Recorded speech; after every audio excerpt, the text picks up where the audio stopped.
Buen día, ingeniero Manuel Arquiño, buen día, compañeros. Somos de la Universidad Nacional Mayor de San Marcos, de la Escuela Profesional de Ingeniería Mecánica de Fluidos del curso de Hidráulica. Vamos a presentar nuestro proyecto integrador de pérdidas por longitud y pérdidas por accesorios. Los integrantes son Bautista Quicaño Johnny, Villarruña Torque John Wilmer, Calle Jiménez Ronald Julio. y el que les habla, Díaz Castro Jonathan. En este sistema vamos a determinar las alturas en los 9 piezómetros y la altura en el tubo pitot, cuya altura nos va a reflejar la altura de presión hasta la línea piezométrica más la altura de velocidad hasta la línea de energía. Vamos a calcular el caudal mediante el método volumétrico, vamos a calcular la velocidad, vamos a calcular el número de Reynolds para ver si estamos en un régimen laminar o turbulento, vamos a calcular el factor de fricción por pérdidas mayores o pérdida de longitud, vamos a calcular el coeficiente por pérdida por accesorio, vamos a determinar si las pérdidas tanto en el tramo 1 y en el tramo 2 son iguales para este sistema paralelo de tuberías. Vamos a explicar cómo funciona el sistema. Para ello se elevó el tanque para tener una carga total y se hizo un corte para tener el rebose y un flujo constante. Luego en la parte inferior se le ha instalado un bushing en la cual está instalada una manguera donde va a pasar el fluido, va a continuar por acá por la válvula bola y acá está un pitot en el cual se le ha conectado una manguera, ¿no? Luego continuamos, acá está la tubería de 1 metro de longitud. Luego aquí tenemos 4 codos de 45 grados. Luego aquí tenemos una ampliación que va de media pulgada a 1 pulgada y luego una reducción que va de 1 pulgada a media pulgada. Luego tenemos un codo de 90 grados, tenemos el sistema en paralelas y acá tenemos una T. Bueno, ahora vamos a empezar con la experimentación, vamos a medir un volumen para una apertura de 50 grados y para eso vamos a tomar el tiempo. Bueno, comenzamos. A mi señal, compañero. Ya. ¿Listos? Ya.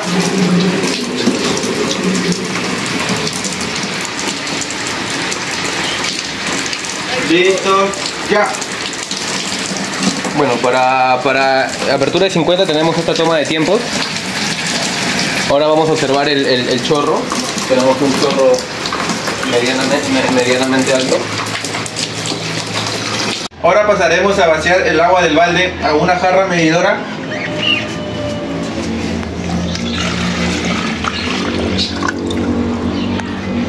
Y podemos observar que tiene un aproximado de 800 mililitros.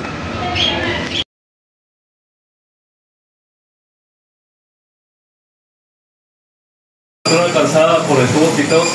La altura es de 138.4. ¿Cuánto es la altura alcanzada en el primer piezómetro? Es de 127.2. ¿Cuánto es la altura alcanzada en el segundo piezómetro? Es de 123.4. ¿Cuánto es la altura alcanzada en el tercer piezómetro? Es de 120.1. ¿Cuánto es la altura alcanzada en el cuarto piezómetro? Es de 120.3. ¿Cuánto es la altura alcanzada en el quinto piezómetro? Es de 117.3. ¿Cuánto es la altura alcanzada en el sexto piezómetro? Es de 115.1. ¿Cuánto es la altura alcanzada en el séptimo piezómetro? Es de 113.6. ¿Cuánto es la altura alcanzada en el octavo piezómetro? El 113.6. ¿Y cuánto es la altura alcanzada en el noveno piezómetro? Es de 111.3. Bueno, ahora mis compañeros van a poner lo que es este pabilo para poder determinar lo que es la línea de gradiente hidráulico y de esta manera nos va a ayudar a visualizar y a determinar lo que sería la pérdida de energía en cada tramo, ¿no? Chay, dijiste que me querías, niña Chay, ¿por qué me mentías?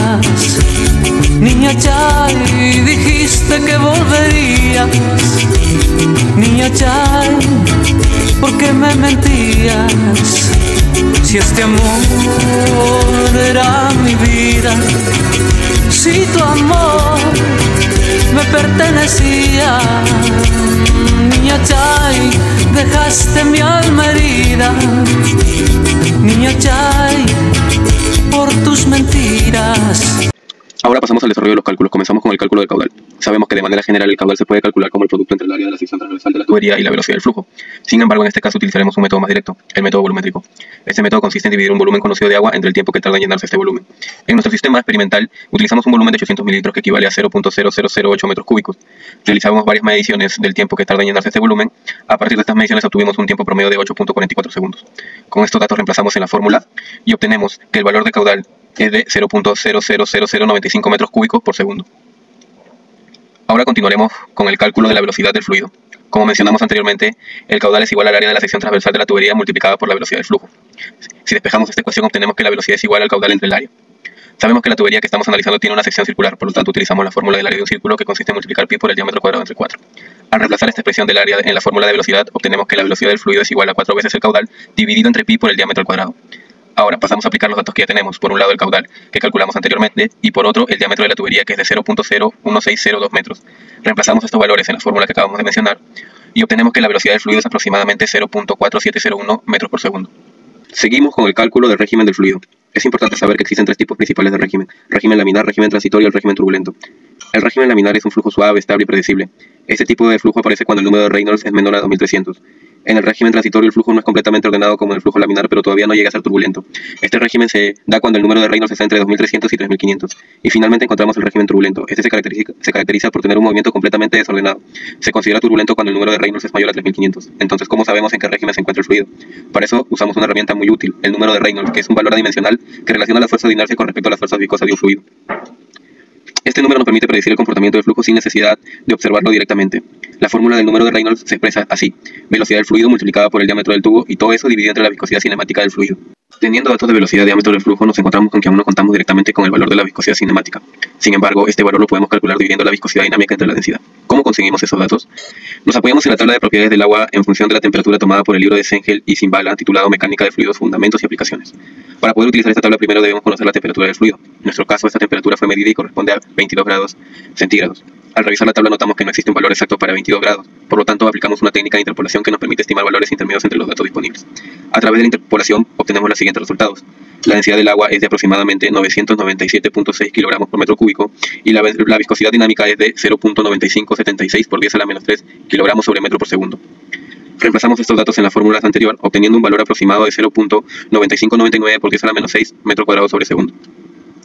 Conociendo ya los valores de velocidad, viscosidad cinemática y diámetro, procedemos a reemplazar estos datos en la fórmula del número de Reynolds. Al hacer este cálculo obtenemos un número de Reynolds de aproximadamente de 7846.6. Este resultado nos permite determinar que nuestro fluido está en un régimen turbulento porque el número de Reynolds es mayor a 3500.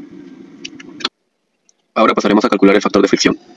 Este factor lo calculamos usando la fórmula de Darcy-Weisbach, donde la pérdida de energía es igual al factor de fricción multiplicado por la longitud del tramo, dividido entre el diámetro de la tubería, y esto multiplicado por la velocidad del fluido al cuadrado dividido entre 2 veces la gravedad. Si despejamos el factor de fricción de esta fórmula, encontramos que es igual a la pérdida de energía multiplicada por el diámetro dividido entre la longitud del tramo y luego multiplicado por 2 veces la gravedad dividido entre la velocidad al cuadrado. En el tramo 1 de nuestro sistema experimental contamos con una tubería que tiene una longitud de 1,20 metros. En este tramo vamos a calcular el factor de fricción, ya que aquí se presentan pérdidas mayores también conocidas como pérdidas de longitud. Contamos con los siguientes datos: la altura piezométrica en el punto 1 y la altura piezométrica en el punto 2, de 1.272 metros y de 1.234 metros respectivamente. También tenemos el diámetro interno de la tubería, la velocidad del fluido, la longitud del tramo que es de 1 metro entre el piezómetro 1 y el piezómetro 2, y la gravedad que tomamos como 9.81 metros por segundo al cuadrado. Reemplazando todos estos datos en la fórmula y realizando el cálculo, obtenemos que el factor de fricción para este tramo es de aproximadamente 0.05403. Ahora pasaremos a calcular el coeficiente de pérdidas por acceso, donde la pérdida de energía es igual al coeficiente de pérdida por velocidad al cuadrado, entre velocidad y la gravedad. Despejando esto, tenemos que el coeficiente de pérdida es igual a la pérdida de energía multiplicado por 2 veces la gravedad entre la velocidad al cuadrado. Ahora, para el tramo 2, tenemos 4 codos de 45 grados unidos entre sí. Los datos que tenemos son la altura piezométrica 2, la altura piezométrica 3, que serían de 1.234 metros y 1.201 metros respectivamente, la velocidad y la gravedad. Todo esto lo reemplazamos en la fórmula que despejamos anteriormente, obteniendo un factor de K para los 4 codos de 2.9297. Pero ahora queremos encontrar el factor K de cada codo de 45 grados. Entonces dividimos este entre 4, así obteniendo el coeficiente de pérdida de cada codo, que sería igual a 0.3322. Para el tramo 3, estamos analizando una ampliación en la tubería que pasa de media pulgada a 1 pulgada. Los datos con los que contamos son la altura piezométrica en el punto 3, que es de 1.201 metro, y la altura piezométrica en el punto 4, que es de 1.203 metros. También tenemos la velocidad del fluido en la tubería de media pulgada, la gravedad del caudal y el diámetro interno de la tubería de 1 pulgada. A primera vista, podríamos pensar que hay un aumento de energía, ya que la altura piezométrica en el punto 4 es ligeramente mayor que en el punto 3. Sin embargo, esta aparente ganancia de energía no es real. Lo que ocurre es que al haber una ampliación en la tubería, la velocidad del fluido disminuye y como consecuencia la presión aumenta. Esto se debe al principio de Bernoulli, que establece que en un flujo constante, cuando la velocidad disminuye, la presión tiende a aumentar para conservar la energía total. Para determinar si efectivamente hay una pérdida de energía, debemos calcular la energía total en cada piezómetro. Para ello utilizamos la fórmula de energía total, que es igual a la altura piezométrica más la carga de velocidad. Primero calculamos la velocidad del fluido en la tubería de 1 pulgada, donde obtenemos que esta velocidad es de 0.362 metros por segundo. Luego calculamos la carga de velocidad para ambas tuberías. En la tubería de media pulgada, la carga de velocidad es de 0.012 metros y en la de 1 pulgada es de 0.00095 metros. Con estos datos calculamos la energía total en ambos puntos. En el piezómetro 3 la energía total es de 1.2122 metros y en el piezómetro 4 es de 1.2039 metros. Esto nos confirma que a pesar de que la altura piezométrica en el punto 4 es mayor, la energía total ha disminuido, por lo tanto, si hay una pérdida de energía en el sistema. Con esta información ya podemos aplicar la fórmula del coeficiente por pérdidas por accesorios. Reemplazando los datos, obtenemos que el coeficiente por pérdida de accesorios para la presión sería de 0.7102. Para el tramo 4 tenemos una reducción en la tubería que pasa de 1 pulgada a media pulgada de diámetro. Los datos disponibles son las alturas piezométricas en los puntos 4 y 5, que son de 1.203 metros y 1.173 metros, respectivamente. También contamos con la velocidad del flujo y la carga de velocidad en la tubería de media pulgada y de 1 pulgada, además del valor de la gravedad. El siguiente paso es calcular la energía total en ambos puntos, utilizando la fórmula de energía total. Una vez que tenemos la energía total en el piezómetro 4 y en el piezómetro 5, podemos observar cómo varía la energía a lo largo de esta reducción. Finalmente, sustituimos estos valores en la fórmula para calcular el coeficiente de pérdida por accesorio, obteniendo que el coeficiente por pérdida en la reducción es de 1.7578. Para el tramo 5 tenemos un codo de 90 grados. Los datos que tenemos serían las alturas piezométricas 5 y la altura piezométrica 6, que serían de 1.173 metros y 1.151 metros respectivamente. También tenemos el valor de la velocidad y el valor de la gravedad. Ahora pasamos a reemplazar en la fórmula del coeficiente por pérdida de accesorio y determinamos que el coeficiente de pérdida para un codo de 90 grados sería de 1.953. Para el tramo 6 analizamos un sistema de tuberías en paralelo. En nuestro caso tenemos las alturas piezométricas en los puntos 6, 7 y 8, que son de 1.151 metros, 1.136 metros y 1.136 metros respectivamente. El objetivo aquí es verificar si la pérdida de energía es la misma en ambos tramos paralelos. Para hacerlo simplemente compararemos la diferencia de alturas piezométricas entre el punto de entrada y cada una de las salidas. Es decir, restamos la altura piezométrica en el punto 6 con respecto a la altura en los puntos 7 y 8. Realizamos las siguientes operaciones. Altura en el punto 6 menos altura en el punto 7 va a ser igual a 0.015 metros. La altura en el punto 6 menos la altura en el punto 8 es igual a 0.015 metros. Como ambas diferencias son iguales, podemos concluir que la pérdida de energía en ambos tramos paralelos es la misma. Para el tramo 7 estamos analizando un accesorio en forma de T, es decir, una derivación de la tubería. En este caso contamos con las alturas piezométricas en los puntos 7, 8 y 9, que son de 1.136 metros, 1.136 metros y 1.113 metros, respectivamente. Además disponemos del valor de la velocidad y de la gravedad. Lo que queremos determinar es el coeficiente de pérdida por accesorio, así que aplicamos la fórmula. Sustituimos los valores correspondientes, las alturas piezométricas y la velocidad, considerando que las alturas en los puntos 7 y 8 son iguales, lo cual indica que no hay pérdida de energía en esta dirección. Sin embargo, al comparar la altura piezométrica del punto 7 con la del 9, observamos que hay una diferencia, lo que evidencia una pérdida de energía en el ramal derivado. Al realizar el cálculo obtenemos que el coeficiente por pérdida por accesorio T sería igual a 2.041. Bien, ahora pasamos a las conclusiones. Vamos a responder a los objetivos planteados en un inicio. Para una apertura de 50 grados se obtuvo lo siguiente. El caudal fue de 0.001 metros cúbicos por segundo.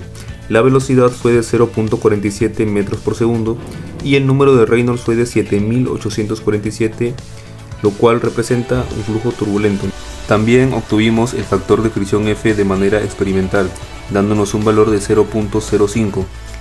De igual forma obtuvimos los coeficientes K de los accesorios, codo de 45, ampliación, reducción, codo de 90 grados y T.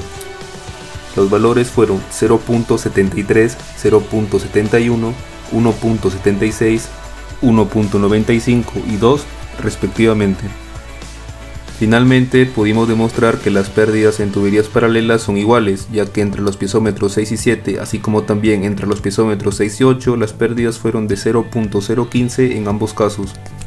Adicionalmente, en nuestro trabajo pudimos observar que a mayor apertura de la válvula de jardín al final, se generaba mayor pérdida de energía, ¿no? Es decir, las alturas en los piezómetros iban bajando. Esto se puede comprobar con la ecuación de Darcy, ya que a mayor apertura va a haber mayor caudal y por ende mayor velocidad, y por lo tanto va a haber mayor pérdida.